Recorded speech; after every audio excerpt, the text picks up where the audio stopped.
Oke, assalamualaikum warahmatullahi wabarakatuh. Good morning guys, good morning everybody. Today we will continue about the English lesson. Okay, the material today is about relative pronoun. Oke, jadi untuk materi hari ini yang akan kita bahas adalah tentang relative pronoun. Mungkin untuk bahan materinya udah Ibu kirim dan Ibu share melalui aplikasi EduLink. Hari ini Ibu akan jelaskan tentang penggunaan relative pronoun. Oke, when I write in the whiteboard, saat Ibu catatkan kata-kata yang ada di papan tulis seperti kata who, whom, whose, which, atau that, maybe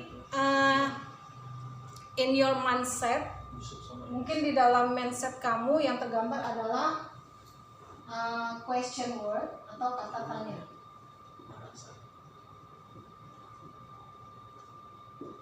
Tapi untuk hari ini bentuk who, whom, whose, which atau that di sini fungsinya bukan sebagai question word tapi sebagai relative pronoun. Okay, so what is the difference between who, whom, whose, which, or that as a relative pronoun and the question word?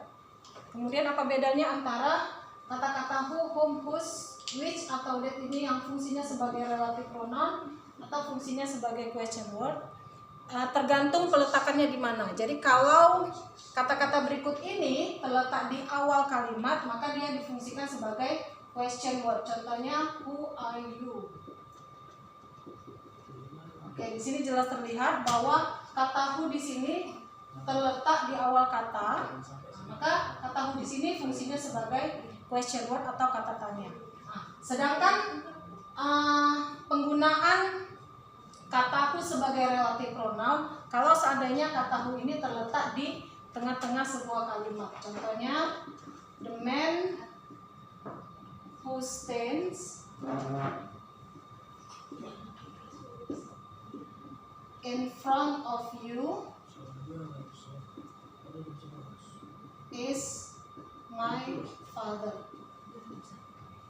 Jadi kata who di sini dalam kalimat the man who stands in front of you is my father, di sini fungsinya bukan sebagai question word tapi sebagai relative pronoun. Oke.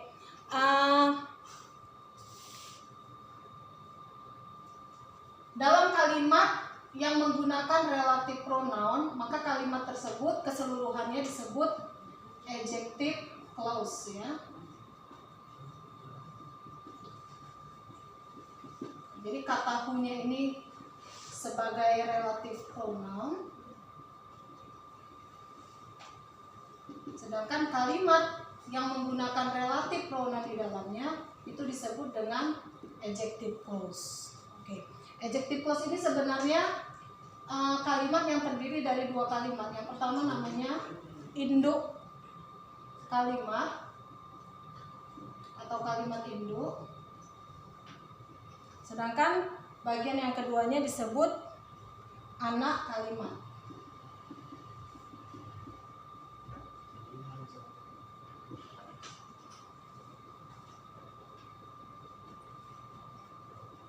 Oke, kita masuk ke contoh. Bisa kamu lihat contoh di bawah. Nomor 1, penggunaan who dalam kalimat the boy is a farid.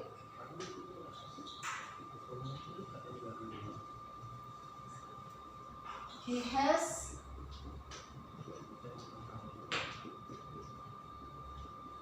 talked with me. Jadi disinilah digunakan relative pronoun dengan tujuan menyatukan antara kalimat induk dengan anak kalimat yang keseluruhan kalimat ini nantilah yang disebut dengan adjective clause.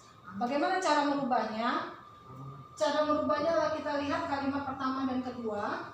Sebenarnya dalam kalimat pertama dan kedua ini memiliki bagian yang sama sesuai dengan pengertian dari relative pronoun, bahwa relative pronoun adalah kata ganti penghubung yang digunakan untuk menghubungkan dua buah kalimat yaitu kalimat induk dan anak kalimat, yang mana pada masing-masing kalimat tersebut memiliki satu bagian yang sama. Jadi kata the boy sebenarnya ini orangnya sama dengan he. Jadi untuk menentukan relatif pronoun apa yang tepat digunakan di dalam kalimat tersebut, di dalam satu kalimat, itu lihat kalimat keduanya. Jadi pertama caranya kita cari bagian yang sama antara kalimat pertama dengan kalimat kedua. Jadi untuk kalimat the boy is a Farid, he has talked with me. Ini orang yang sama atau bagian yang sama adalah pertama the boy, yang kedua he. Jadi he dan the boy ini adalah orang yang sama. Setelah kita tentukan bagian yang sama, kita lihat untuk menentukan penggunaannya whom, whose, which atau that, itu lihat kalimat yang kedua. Di kalimat kedua, bagian yang sama itu fungsinya sebagai apa? Karena di bahan yang Ibu sampaikan itu sudah masing-masing tertulis who penggunaannya untuk apa, whom penggunaannya untuk apa, whose, which atau that juga digunakan untuk apa. Jadi kita lihat bagian yang keduanya, he di sini fungsinya sebagai subjek. Karena fungsinya sebagai subjek, maka relatif pronoun yang tepat digunakan di dalam kalimat ini ketika kalimat ini mau kita ubah menjadi sebuah adjective clause adalah who. Kenapa who? Karena who sesuai fungsinya adalah kata ganti orang yang digunakan untuk orang yang berposisi sebagai subjek. Karena kata kedua he ini fungsinya sebagai subjek. Maka ketika kalimat ini kita ubah menjadi adjective clause, bunyinya menjadi the boy who has talked with me is a Farid. Oke. Yang kedua kita masuk ke whom. Sesuai dengan fungsinya bahwa whom ini adalah kata ganti orang atau pronoun yang berposisi sebagai subjek. Nah, kamu bisa lihat contohnya yang kedua. Di contoh whom, kalimatnya adalah the girl is my sister-in-law.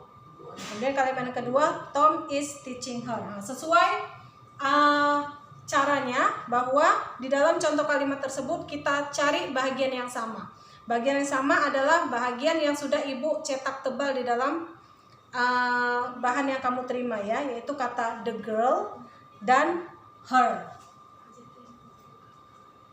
Maka untuk merubahnya menjadi sebuah adjective clause, relatif pronoun yang kita gunakan adalah whom. Kenapa? Karena ketika kita lihat kalimat keduanya, bagian yang sama antara the girl dan her itu di kalimat kedua her-nya berfungsi atau berposisi sebagai objek. Maka bunyi adjective clause-nya adalah the girl whom Tom is teaching is my sister-in-law. Oke, yang ketiga adalah whose. Whose ini sesuai dengan fungsinya bahwa whose digunakan untuk kata ganti orang atau benda ataupun hewan yang posisinya sebagai posesif atau kepemilikan. Nah, contoh yang Ibu ambil di sini adalah kita mau merubah dua kalimat menjadi sebuah adjective clause. Kalimat pertama berbunyi the man will go abroad. Pria itu pergi ke luar negeri ya. Kemudian kalimat kedua berbunyi you bought his car yesterday. Oke, jadi untuk menentukan relatif pronoun apa yang akan kita gunakan, nah kita cari dulu kalimat yang sama antara the man will go abroad dengan you bought his car yesterday. Kalimat yang sama itu adalah the man and his.